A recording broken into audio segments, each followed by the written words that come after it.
They made me mad, and I didn't want Kinsley to be hit. I just made up some story so they would leave me alone. I just wanted to prove Brandon, and that's what I'm here for today. So you lied here, which if you lied here, that means you lied in court. No. Did the other guy sign the birth certificate? Yes, Your Honor. What? Are you serious? I didn't know how to tell you. Are you serious? A birth certificate? Yes. God, that's probably not be his child sign a birth certificate, and that could be my baby? Yes. Miss Mahoney, did you have 2 men living with you? Yes, ma'am. I had no job. I had nothing to fend for myself. They were close family friends. They just wanted to help me help them. In the case of Foster versus Fields, both parties exchange formal hellos with the judge and get comfy in their respective corners of the courtroom. Brace yourselves. It's going to be a bumpy ride. Please be seated. Hello, Your Honor. Hello. This is a case of Foster versus Fields. Thank you, Jerome. Good day, everyone. All right, here comes the heartbreaker. Ms. Foster steps up with a major request. She's gunning for a DNA test to confirm that Mr. Fields is the father of her daughter, Sienna, a little trooper born battling some serious health issues. She's not just here for drama, she's here for the overdue child support from Mr. Fields, who seems to have ghosted on his responsibilities. Buckle up as emotions are about to fly off the handle. Ms. Foster, you've petitioned the court for a DNA test to prove that the defendant fathered your 17-month-old daughter, Sienna, a beautiful little girl born with extreme medical needs. You've dragged him to court, order he pay the support he's been neglecting. Wait, there's a curveball coming. Mr. Fields stands his ground with a bold 100% guarantee that he's not the father, claiming the timeline of Ms. Foster's pregnancy doesn't match up with their brief encounter. He's confident, and he's got proof, or so he says. Stay tuned, because Ms. Foster is about to serve up a response. You say you're 100% certain that you are not her child's father because she was pregnant before you met. Claim to have proof to support your case. Yes, Your Honor. Ms. Foster, tell me about Sienna and what exactly has Mr. Fields done for her? Tensions are high and the stakes even higher. Ms. Foster lays it out plain and simple. Mr. Fields has done the bare minimum, contributing a whopping 3 onesies and 2 pairs of socks to Sienna's cause, despite her complex medical needs and surgeries. You might want to grab some popcorn because the courtroom drama is just heating up. She's having some development problems, so we're just having follow-ups in Syracuse with all the rest of her doctors. And there's just been no support. He came to the hospital probably about 4 times, but when he was there, it was just have relations with me. No, I think that's a lie, Your Honor. I think that's a lie. This part is a doozy. The discussion takes a sharp turn as they dive into the details of their personal relationship, with Mr. Fields disputing the paternity based on their timeline and Ms. Foster's previous sexual experiences. Accusations fly, and the truth seems murkier than ever. You won't believe what's coming next. This plot is thickening by the minute. Shania proclaimed to be a virgin. Came and see me about the 31st of May that month. What happened the first night? She came to my house, you understand. She had bought some new shorts. I was trying to be respectable, and I asked her, do you want to go in the bathroom? She tells me no. Take off her pants right there in front of me. I'm still sitting in the bedroom. One thing led to another. This is the first day you met her. First day I seen her. Oh, the twists and turns. Amidst a wave of laughter and disbelief from the audience, Ms. Foster tries to explain the concept of being practically a virgin, which just baffles everyone, including the judge. The courtroom turns into a mix of confusion and comedy. Keep watching. This roller coaster is nowhere near stopping. I thought she was a virgin? She was not a virgin, Your Honor. I had multiple stories of her telling me how many dudes she done,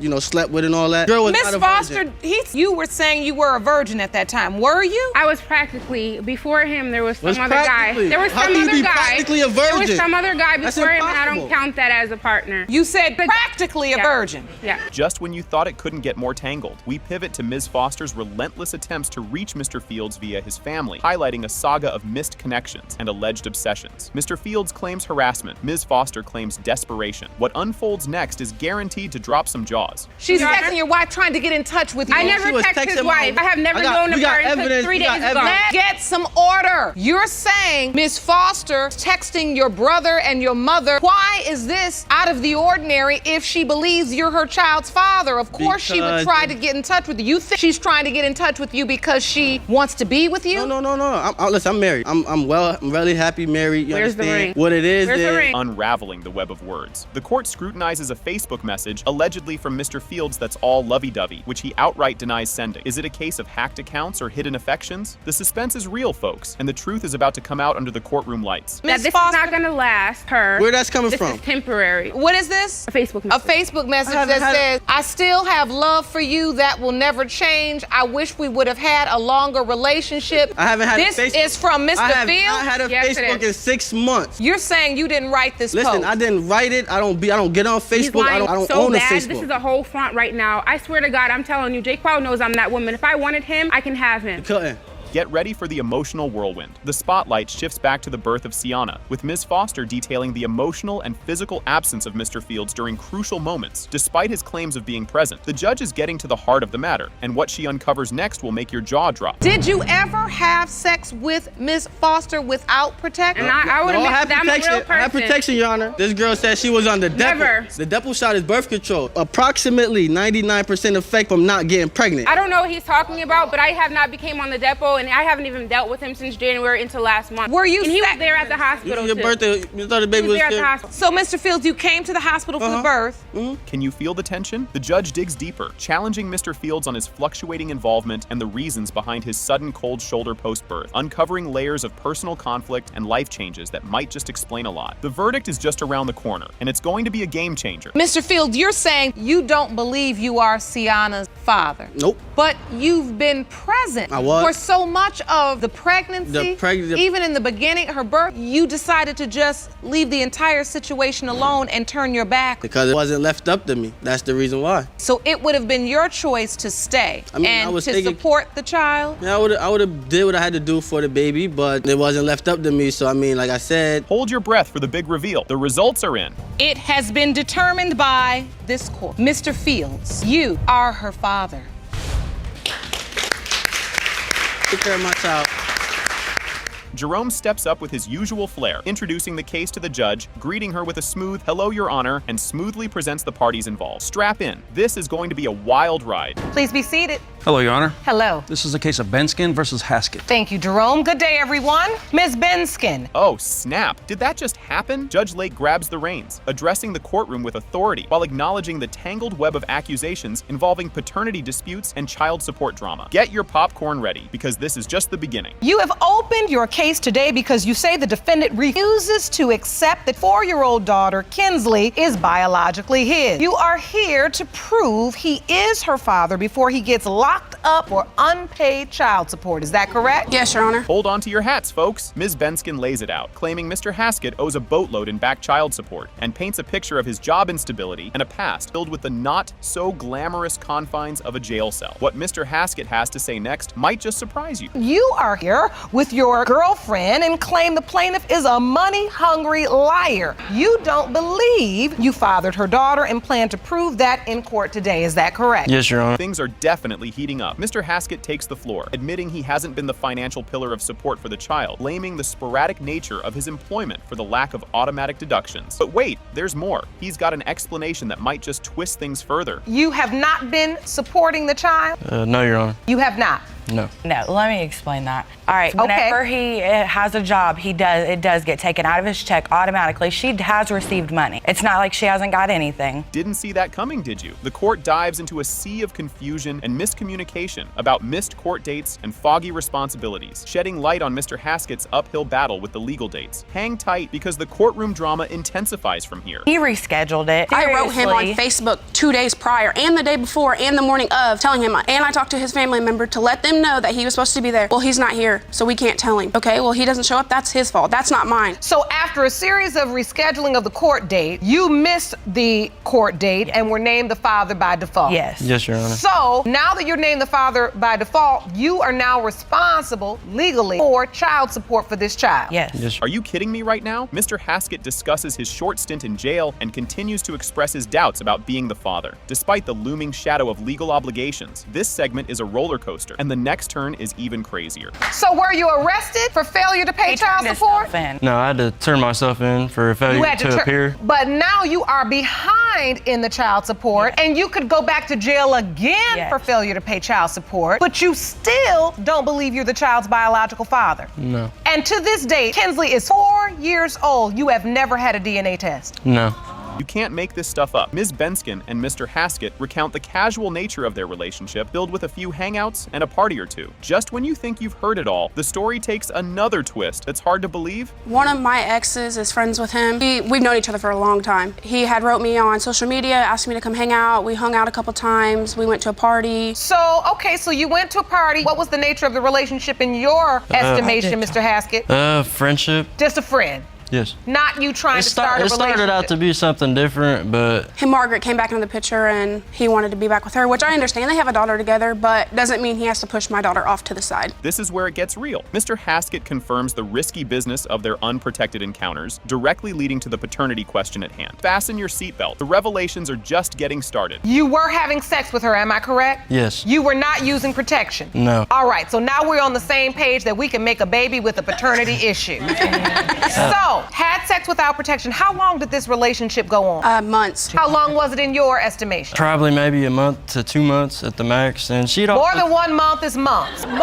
So now, why did you all end this sexual relationship? Because he got back with Margaret. Okay. Whoa, what's this now? The plot thickens as they discuss the possibility of other partners during the conception period, which Ms. Benskin denies. But don't relax yet. The following exchange turns up the heat even more. So was he the only guy you were having sex with at the time? Yes, Your Honor. I had an ex-boyfriend prior to this, but it was a month or two before I even started talking to Brandon. In a heated moment, Mr. Haskett throws a curveball, accusing Ms. Benskin of involvement with other men during their time together, which she adamantly denies. The tension is palpable, and what comes next might just set the courtroom on fire. You're just sitting there as a friend. Yes. Did you ever just ask this guy, are you sleeping with Ms. Benskin? Yes, he did. He told me he was. And he said yes. Yes. But you say this is a lie, Ms. Benskin? Yes, it is. And the guy he's referring to is one of my good friends. He didn't have a way to work. I gave him a ride to work in my car. That was And his if car. there was sexual intercourse with this other, why would I ask you to go with me to pick him up at his work? He sees a guy get out, kiss you, and say, love you, I love That you. never happened. You thought it was dramatic already. Hold my gavel. The presentation of text message evidence leads to fiery exchanges and a whirlwind of complications concerning the paternity question. Brace yourself. The judge's revelation is up next. And then, Ms. Scott, you say, where's the paper? There wasn't no court date. Wait a minute, Ms. Benskin, you just testified that you never ever had a question or an issue with any other man being the biological. And I did. So what is this text about? They made me mad and I didn't want Kinsley to be hit. I just made up some story so they would leave me alone. I just wanted to prove Brandon, and that's what I'm here for today. So you lied here, which if you lied here, that means you lied in court. Talk about a game changer. Judge Lake drops the bombshell DNA results. It has been determined by this court. Mr. Haskett, you are the father.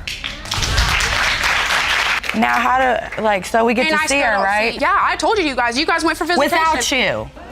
Listen, listen. That can be listen. We've gotten the answer. Now, as we go forward, we have to do so in a responsible way. Ms. Robinson explains her reason for appearing in court. She wants a DNA test to prove to Mr. Parker that he is the father of her 23-month-old daughter, Tenela, in an effort to save their relationship. Just watch what happens next. Ms. Robinson, you're here desperately trying to save your relationship. You've petitioned the court for a DNA test to prove to the defendant, Mr. Parker, that he is the father of your 23-month-old daughter, Tenela. Yes, Your Honor. Mr. Parker, you put your wedding on hold because you're positive you are not father. The tension is palpable as Mr. Parker expresses his doubts about being the father. He has put their wedding on hold and is adamant that he is not the father, largely because Ms. Robinson hid the pregnancy from him initially. What follows might just surprise you. Not only did Ms. Robinson hide the pregnancy, she didn't tell you about Tenela until she was 5 months old. Is that correct? Yes, Your Honor. So, Mr. Parker, today's results pretty much determine everything. Yes, Your Honor, it does. You won't believe what's revealed next. A significant revelation is made when Ms. Robinson admits that during the time she was pregnant, she was also involved with another man, which Mr. Parker was unaware of. The plot thickens in the following moments. He didn't know around the time that I have pregnant that I was seeing someone else. That's where the possibility come from that Tenela might not be his. And you say he didn't know? No, ma'am. I do know. Yes, I do. You cheated on me. I sat there and saw you with another guy holding hands at a park. Okay, but when you see me, why didn't you say nothing to me then? Because why did you cheat? When she was Why 5 did you months cheat? and I came to you and I told you that she might be yours. Here's a twist no one saw coming. A critical moment occurs when Mr. Parker recalls seeing Ms. Robinson with another man at a park, which led him to suspect that she might be pregnant. His suspicion wasn't confirmed then, and he moved on with his life. Keep watching, it's about to get even more intense. And I saw her holding hands and hugged up with some other guy. At first, I saw that I suspect that she might have been pregnant, so I did a little hand gesture. I was like, "Hey, are you pregnant?" So she said no. Things started to come back around. She came to my house. I asked her, I was so shocked at her. I was like, "Hey, how you doing today? You know, I seen you a long time ago." And all of a sudden, it was a baby there. So I'm like, "Who's this baby?" of yours, you know, and she was like, this your child. And I said, what, my child? What do you mean my child? She said, yeah, this your baby. This revelation is quite shocking. Ms. Robinson recounts her initial confusion during her pregnancy, mistakenly believing she was suffering from pancreatitis until she was confirmed to be 4 months pregnant at a later hospital visit. Things are about to escalate even further. So by second or third time that I went to the emergency room, they confirmed that I was 4 months pregnant. Didn't call? So when you first found out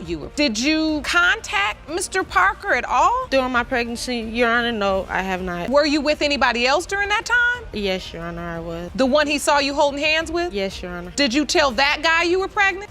When I confirmed my pregnancy, Your Honor, yes, I have told him. Did not inform Mr. Parker that I was pregnant. Hold on, because this changes everything. A dramatic turn happens when it's revealed that the other man, not Mr. Parker, was present at Tanila's birth and signed the birth certificate, which shocks Mr. Parker. The emotional fallout from this is a must-see. Who was at the hospital then when Tanila was born? Me and the other guy had came just at one time. I could have been there. If that's my So baby, the I other could have been guy there for came me- to for the her. hospital? Yes, Your Honor. Did the other guy sign the birth certificate? Yes, Your Honor. What? Are you serious? I didn't know how to tell you. Are you serious? A birth certificate? Yes. God, that's probably not be his child sign a birth certificate, and that Yes. could be my baby. Yes. This part is truly heart-wrenching. The court hears about the emotional impact on Mr. Parker, who expresses how much he loves Tanila and has stepped up as a father figure, despite the uncertainty of his paternity. Watch how this unfolds. It's deeply moving. I feel sorry like you feel sorry. Okay then. So what you expect me to do? This is my baby. I'm gonna sit here and take care of her. But what you do when I did tell you that she was? What you do? I You stepped up. I became All a right. man. My dad raised me. He told me about responsibility, and that's what I did. I took my role as a man and became a man. Once she came to you when Tanila was 5 months old? My whole life changed. I mean, Your Honor, I was like Happy. I was happy. You right? I was excited. You know, I felt like I was on heaven. As we approach the climax, the tension is undeniable. The moment of truth arrives as Judge Lake prepares to reveal the results of the DNA test. The tension in the courtroom is palpable as everyone awaits the verdict on Mr. Parker's paternity. What comes next is absolutely critical. I'm ready for the results. Jerome? Were prepared by DNA Diagnostic, and they read as follows. In the case of Robinson versus Park pertaining to 23-month-old Tanila, Prepare for an emotional roller coaster. The DNA results reveal that. it has been determined by this court, Mr. Parker, you are not Tanila's father. Oh my God. Woo! I'm sorry. Sin. I'm sorry. Like I'm sorry. a whole year wasted, man. Oh my God. Sorry. The court session kicks off with the drama-packed case of Watson versus Mahoney. Jerome, the court clerk, sets the stage, announcing the case with a flourish that promises an intriguing session ahead. Please be seated. Hello, Your Honor. Hello. The case of Watson versus Mahoney. Thank you, Jerome. Good day, everyone.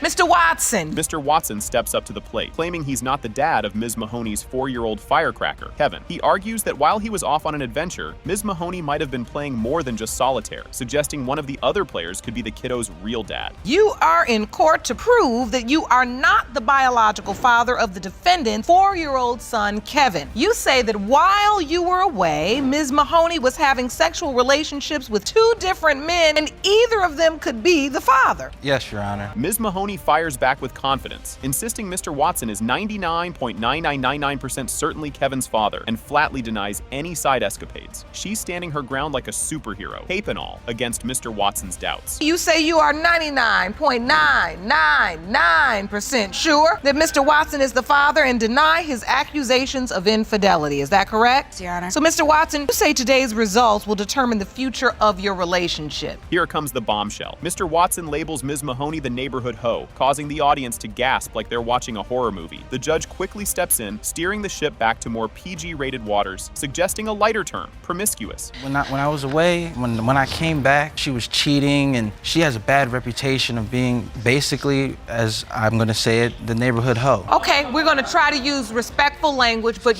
let's say she had a reputation of being very promiscuous. Yes, Your Honor. Okay. Mr. Watson paints a picture of his grand return to find not one, but 2 mystery men treating Ms. Mahoney like she won the lottery. Ms. Mahoney explains these guys were just family friends turned emergency financial advisors, helping her keep the lights on and fridge stocked. She had 2 men staying with her, and they were showering her with gifts and taking care of her. Now, me as a man personally, I'm not gonna do that for no woman. Being a man, though, you should have left. I never left. Ms. Mahoney, did you have 2 men living with you? Yes, ma'am. You I did? had no job. I had nothing to fend for myself. They were close family friends. They just wanted to help No, me they weren't. help them. tension escalates when it's revealed one of the supposed roomies confessed to a fling with Ms. Mahoney. She denies the claims, but Mr. Watson's face tells a story of a man who feels like he's in the middle of a bad soap opera plot twist. Are you sleeping with? Yes, Your Honor. Oh, you did? Yes. And what was his response? He said yes. There's been many girls doing it to the same. We have a problem where there's lots of people that were in our life trying to split us up. So he said he was having sex with Miss Mahoney? Yes. You confronted her about that? Yes, multiple times. Our family is on the line, and I just hope we have. So why would that other guy say he's the father? He There's always a difference says, between a that's father my and a son. dad. That's Just my know son. that. Court's in session with a Facebook twist as Ms. Mahoney's DNA test post claims. It has been determined by this court, Mr. Watson, you are the father. See? I love you so much. Love you.